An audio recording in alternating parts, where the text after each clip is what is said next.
This is massive for the future of the New York Islanders, as one of their top prospects has found his scoring touch and is absolutely lighting it up in the OHL finals, and in the process putting his name amongst some really elite NHL company. We're going to break that all down on this episode of Islanders Digest, but first I want to say thank you to all 270 who've subscribed to the channel. The channel is growing so fast recently, and our next goal is 500 subscribers. So if you're an Islander fan and you want more Islanders content just like this, in an offseason that is going to be so exciting for the Islanders, the new GM, first overall pick, be sure to subscribe to the channel so you don't miss any of it. Now let's talk about what Islander fans are so excited about, and that is Calum Ritchie, a prospect they got from the Avalanche in the trade for Brock Nelson. I do want to note quickly, because we haven't talked about it yet, the Colorado Avalanche are now out of the playoffs, which means Islanders will not be getting a third round pick in that trade that was contingent on the Avalanche winning the Stanley Cup. So that's disappointing. Also disappointing that Brock Nelson couldn't have a better playoffs.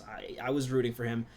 I don't think you win a trade more just because the Avalanche lose it. Sure, this trade is now a loss for the Avalanche, but this was a win as soon as the Islanders made this trade, and that was because Callum Ritchie. And since the Islanders have acquired Callum Ritchie, he's been good, but he hasn't really lit it up. But now he is having an incredible finals in the OHL playoffs against a team that is absolutely dominant. I think that's important to note. Callum Ritchie scored the game opener in Game 2 for the Generals. In Game 1, he scored the game-winning goal on the power play. Just two really important goals against a team in the London Knights that has, before running into Callum Ritchie and the Generals, had not lost a game in this OHL playoffs. Let this sink in. This is the finals. They play 7-game series. They've played 12 straight playoff games and had 12 straight wins until they ran into Callum Ritchie and he scored the game-winning goal to give the London Knights the win. Absolutely incredible here for Islanders fans. And this is also really encouraging because the Islanders have a really big decision coming up, as they have a first overall pick and they have 3 different options, and 2 of them are centers and 1 of them is a defenseman. And the reason Callum Ritchie is important, even though you always want to pick the best player available, when it comes to organizational needs, Callum Ritchie is reminding Islander fans and the organization that he is a center, and even though the team does have a need for a center, he can fill that need. And if you look at the way he's playing and his all-time numbers with the Generals, he is now in some really elite company. I mean, Eric Lindros, it leads the Generals for all time with points with 74 in the playoffs. Then after him, Callum Ritchie with 65, and then third place, Marc Savard with 64 points. That puts Callum Ritchie in some really elite company. I mean, this does not mean that Callum Ritchie is going to be the next Eric Lindros or the next Marc Savard, but it just shows. You always want to have your prospects in these statistics with these really well-known names, and this is exactly what you want to hear as an Islander fan. And yes, this is playoff points for the Oshawa Generals. This is a specific category. But there is another stat here I want to talk about. There's another stat card. This is from Byron Bader on Twitter, and I really appreciate this post, really comparing Callum Ritchie and his advanced metrics that I'm not even going to pretend to understand all of them. I'm a math guy, but even loving math, some of these metrics used to measure prospects get too complex for me to really understand what they're even measuring. But this is his comparison to Mark Scheifele, and it shows that Callum Ritchie does have that ceiling for the New York. Now, this doesn't mean that Callum Ritchie is going to be the next Mark Scheifele. And I do want to emphasize when we're talking about this and this previous post that I don't want Callum Ritchie to be Eric Lindros. I don't want it to be Marc Savard. I don't want it to be Mark Scheifele. I want Callum Ritchie to be Callum Ritchie. You don't want a player. I hate the way when we're always talking about prospects, we use all these comparables. Yes, I think it's really helpful to talk about comparables because it gives you a good idea of what this player is going to look like in the lineup. I know Frank Cervelli said he's a Patrice Bergeron type.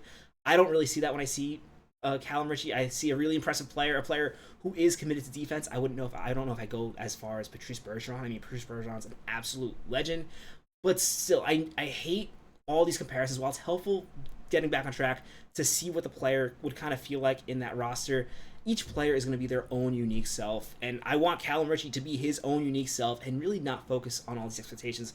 But still, I think as a fan and as someone in the Islanders organization, it is helpful to really look at stat cards like this and see how encouraging it is that Callum Ritchie is trending more and more towards being a legit NHL player. I mean, his probability of being an effective NHLer is above 75. And I know that doesn't sound great for a prospect that is absolutely incredible. And you look at the comparables, and you can't really see them on this list, but there's several other high value centers on this list. And sure, the poster of this stat card did say it's probably more likely that he's going to be more of a player like Shane Pinto.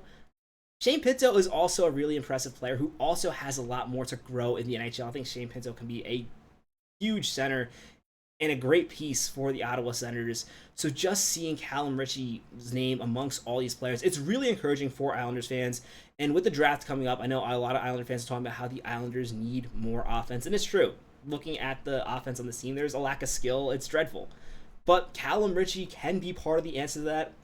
Perhaps that helps persuade the Islanders front office to go ahead and pick the best player available, who is a defenseman in this draft. As we're going to be talking about more in the coming days, real quickly, I want to focus a little more on Callum Ritchie's stat card for this season, talk a little bit more about why I'm so excited about the player. And big thing that doesn't get shown on the stat card is defense. I mean, let's be real. You honestly can't even tell too much about a player's offense from just looking at these cards, because you don't know who they're playing with, who's driving the line, all that stuff. But it is nice to see, in 47 games for the Oshawa Generals this season, he had 70 points. He slowed down a little bit when the Islanders acquired him. I do think there was kind of an injury involved because he didn't really play the last few games of the season going into the playoffs, and his start in the playoffs was slow, but as we talked about, he's sped up. In the last 3 games of the playoffs, he has 5 points for the Generals, I believe, and he's been a huge driving force, both for the power play and for his line, and also playing incredibly defensively. I mean, you watch the games, he takes like every single face-off in the game. It's shocking how many times he comes over the boards to take a face-off. I mean, he takes more than 2/3 of the face-offs that the Generals have in most games. It's really incredible. It just shows how much they trust him, how much they trust him on defense, all that stuff. And just looking at the playoff numbers this year, 18 games, now he has 8 goals, 15 assists for 23 points.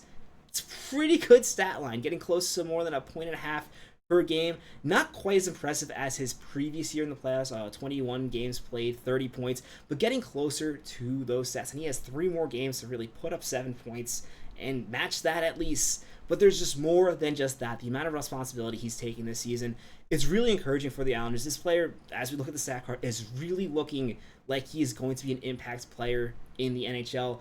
I still question whether he's going to be... I know some people are saying first-line center. Realistically, I see him more as a second-line center. I don't really think he's going to be a third-line center. I think the offense and skill is there enough that he's going to figure it out as a second-line center. But another really encouraging thing about Callum Ritchie as a prospect is he seems to have that floor. Because his commitment to defense, because of his effort, because of the way he takes faceoffs, all this stuff, there seems to be a floor where even if he doesn't become that high-impact second-line center, he's still going to be able to provide value on a third line, even a fourth line, although honestly I don't even think that's worth talking about because he has the talent, and it already looks like he's putting it all together. But that's just worth noting. I mean, especially recently, Islanders, because we've had prospects like Oliver Wahlstrom where they were hyped up, and then once they couldn't perform on a second line, they became absolutely useless. Callum Ritchie is one of those guys who, at this point, you don't know about next season on how ready he will be, but it's more of a matter of like what type of center he's going to be in the NHL rather than if he's going to be an NHL center, which is really encouraging for the future of the New York Islanders, and brings up our final point, which is this prospect pool this season going into the draft looks infinitely different than what it looked like going into last year's draft. Last year, the narrative was very clear. This team cannot score, and they have no high-quality prospects that can score. It's really changed this season. I mean, now we have Callum Ritchie as the Islanders' arguably top prospect. Cole Eisman is giving him a run for his money, but Callum Ritchie's playing right now, so it really seems like with these two, whoever's playing good on a coming week is the one that you think is the best prospect. And since Cole Eisman's season's over, that is currently Callum Ritchie. But you now have 2 high-level blue chip forward prospects. In addition, you got people like Danny Nelson on center, Camille Bendarek, and this really is important going to the draft, because obviously you're going to pick the best player available. But when it comes to the New York Islanders, they now have more of an opportunity to go for a guy like Schaefer. I think if this draft happens last year, I think the Islanders have no choice but to go for Misa, because this prospect pool was so barren on forward. And while it is still barren on defense, I do need to note that. I mean, the top defensive prospects the Islanders currently have is probably Isaiah George. I mean, I know you have Cal Odulus and Jesse Pulkkinen. I would say between the three of those, none of those are really high impact players. Yes, I think at least one or two of them will make a big impact in the NHL down the future. But still, last year you really didn't have any high impact forward prospect. This year that has really changed, and a big part of that has been Callum Ritchie. And I think this just really opens the Islanders up to really take the opportunity to take the best player available and draft Mathew Schaefer. At least that's my thoughts. Let me know in the comments what you think. What do you think of Callum Ritchie? What do you think he's going to be for the Islanders in the future? And do you think having Callum Ritchie makes you more interested in drafting a defenseman like Mathew Schaefer?